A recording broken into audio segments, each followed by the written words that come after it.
niyo ufite ibyishimo by'umubiri utarwaye cyangwa se udafite ububabare bwinshi nabwo ugira ibyishimo kandi ugasabira n'izo roho guhinduka. So she said, even when we are not suffering, we are asked to pray for the souls to change, for souls of sinners. And we have to keep that joy, even when we are not suffering. Uko yatubonekerega yishimye cyangwa akaza ababaye. Many times she appeared happy or she was sad, but she kept her joy. Ariko kenshi yatubonekeye afite ububabare. Ariko ubwo yabaga nishimye niyo yababaye abishimiye afite aza mu butumwa bwerekeranye n'uko isi imeze nabi. But when she came with giving us the message about how the world is bad, she came sad. Yabaga yishimiye kudusanga kuko yavuga ko yasubiraga inshuro nyinshi aradukunda. And even in her sadness, you would feel the joy beneath that she's happy to see them. Yeah, in her tears, she would remind them, my children, I love you very much. So she asked us to change.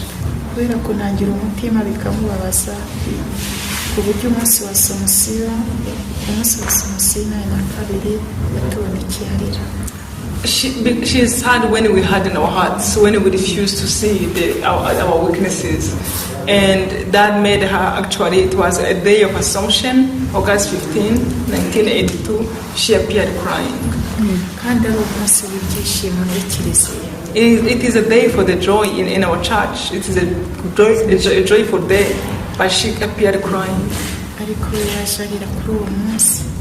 But she came crying that day.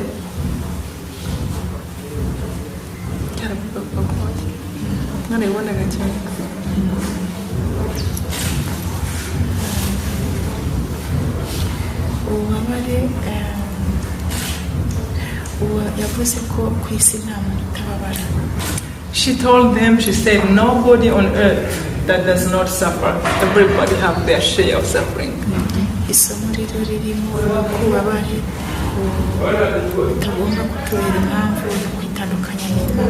So the lesson we learn from that is that suffering should never be a reason to separate with God.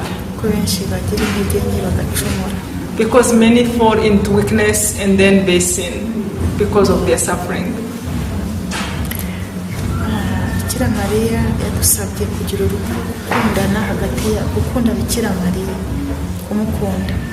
Another message I already brought, she said, I want you to love me, my children, because I am your mother.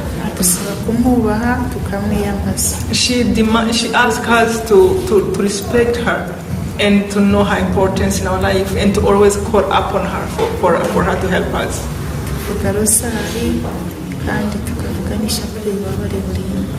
She asked us to say the full rosary every day and the 7 sorrows every day.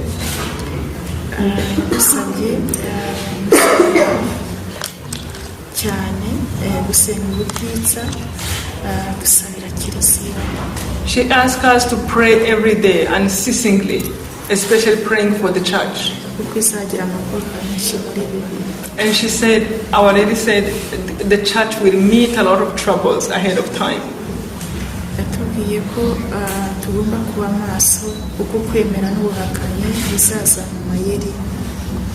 She said we have to be awake and prayerful because the faith and unbelief will come in a sneak way.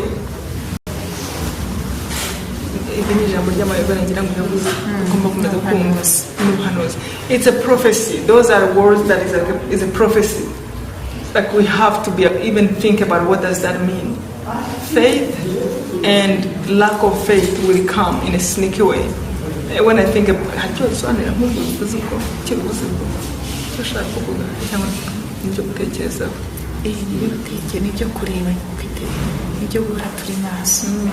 so she said be awake, and anyone can explain later what I think about it, but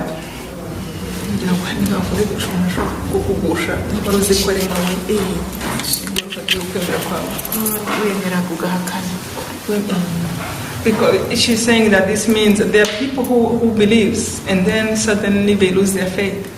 So in a sneaky way, people will lose their faith, maybe because of something, and will come and take away their faith. However, she said, Our Lady said, be awake and pray for always, and take care of your faith.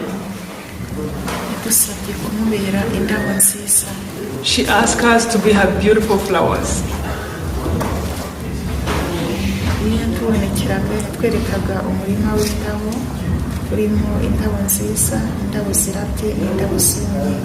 When she appeared to them, she said, she showed us a very big field of flowers.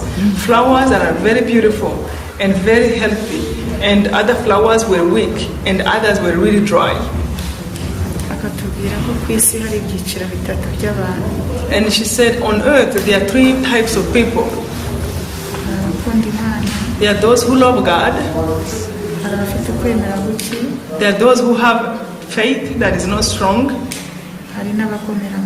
And there are those who really go out of their way to do bad.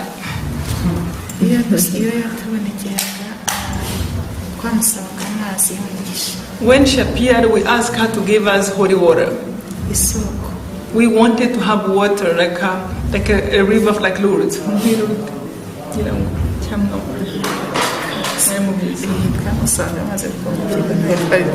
Oh, they wanted water because in their school they had to go to the spring to get water. They didn't have any water. So they wanted water for the school to use too.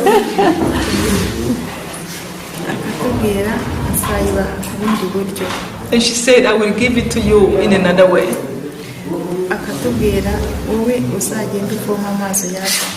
And she told her, go get water from the spring.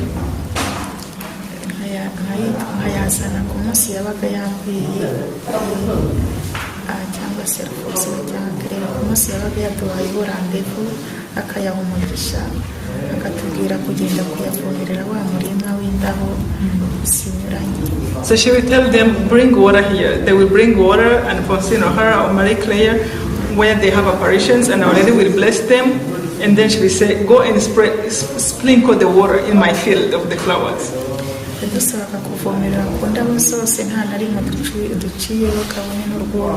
She said, water every flower, not even the dry one. Do not forget any of the flowers.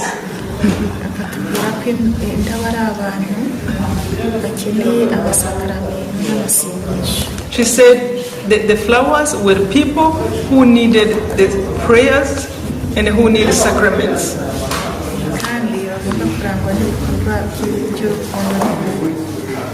And people who need to do the actions of love and mercy. And we have to pray for one another so that we can save one another.